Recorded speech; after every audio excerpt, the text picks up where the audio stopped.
غلام ہے رسول کے غلام ہے۔ الحمدللہ رب العالمین۔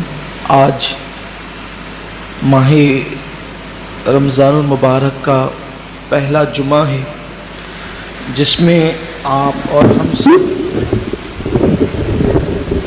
اللہ کی توفیق سے شریک ہیں۔ اللہ نے ہمیں اور آپ کو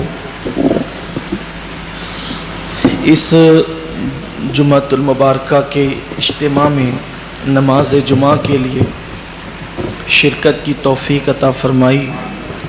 اللہ تعالیٰ شرف قبولیت عطا فرمائے۔ آج کے اس جمعہ کے اجتماع میں جو ہم نماز جمعہ کے لیے موجود ہیں، آج گفتگو کا عنوان ہے روزے کے حقوق۔ حق صیام کیا ہے؟ روزے کے حقوق کیا ہیں؟ چونکہ اسلام میں تمام روزوں میں سب سے افضل ترین روزے ماہ رمضان شریف کے ہیں۔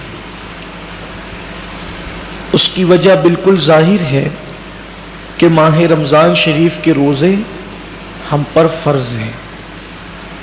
اس کی فرضیت کا کسی کو انکار ہی نہیں، اور جو انکار کرے وہ مسلمان ہی نہیں۔ ہر مسلمان چاہے وہ روزے رکھتا ہو یا نہ رکھتا ہو، ہر مسلمان کا یہ عقیدہ ہے کہ ماہ رمضان شریف کے روزے فرض ہیں۔ اور پھر اس مہینے کی فضیلت بھی بالکل ظاہر ہے کہ اللہ کے حبیب صلی اللہ علیہ وآلہ وسلم نے فرمایا کہ ماہ رمضان کو تمام مہینوں پر ایسی فضیلت ہے جیسی فضیلت مجھے تم سب پر ہے۔ حضور سے بڑھ کر فضیلت والا کوئی نہیں۔ تو بالکل صاف یہ بات ہمیں معلوم ہو رہی ہے کہ ماہ رمضان سے افضل ترین کوئی مہینہ نہیں، بلکہ اس ماہ مبارک کے بارے میں تو یہ بھی کہا گیا کہ یہ مت کہو کہ رمضان آیا اور رمضان چلا گیا، رمضان میں یہ کریں گے، رمضان میں وہ کریں گے، بلکہ یہ کہو کہ ماہ رمضان آیا، ماہ رمضان گیا، رمضان المبارک میں ایسا ہوا۔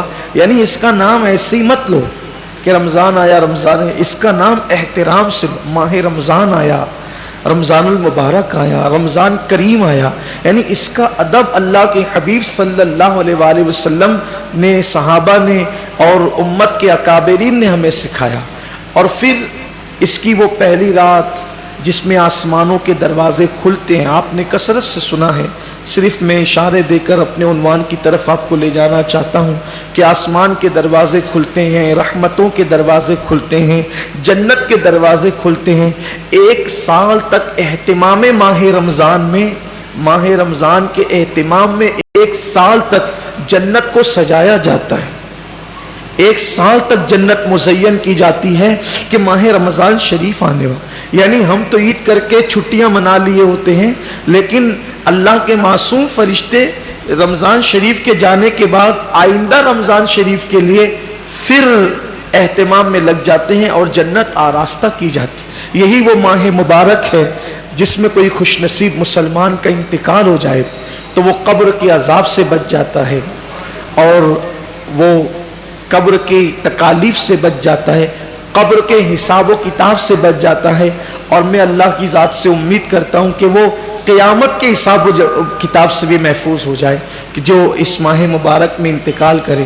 اب بتائیں، جب اس ماہ مبارک کی برکتیں ہیں کہ اگر کوئی نفل پڑھے تو فرض کا ثواب ملے، کوئی فرض پڑھے تو 70 فرائض کے برابر اللہ ثواب عطا فرمائے، اگر کوئی صدقہ 1 روپیہ دے تو 70 روپے اللہ اس کو صدقہ کرنے کا ثواب عطا کرے۔ یعنی نیکیاں بڑھ رہی ہے، اجر بڑھ رہا ہے، ثواب بڑھ رہا ہے۔ اور پھر اس کی راتیں بے مثال، اس کے دن بے مثال، ہر ساعت دعائیں قبول ہو رہی ہے۔ بستر پہ سو رہے ہیں تو بستر مغفرت کی دعا کر رہا ہے، کپڑے پہن رہے ہیں تو کپڑے مغفرت کی دعا کر رہے ہیں، دسترخوان پر افطار کے وقت بیٹھ رہے ہیں تو دسترخوان دعا کر رہا ہے۔ فرشتے ہماری دعاؤں پہ آمین کہہ رہے ہیں، فرشتے ہمارے لیے مغفرت کی دعائیں کر رہے ہیں۔ اللہ کی رحمتوں کی چھما چھم بارش ہے، یعنی اس کی فضیلت بیان ہی نہیں ہو سکتی۔ حضور علیہ السلام نے بس اتنا کہہ کر امت کے عقل مندوں کو بتا دیا کہ ماہ رمضان کیا ہے۔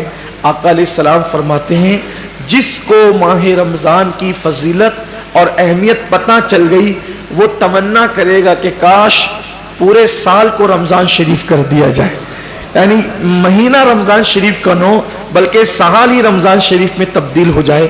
اس کی برکتیں یہ ہیں۔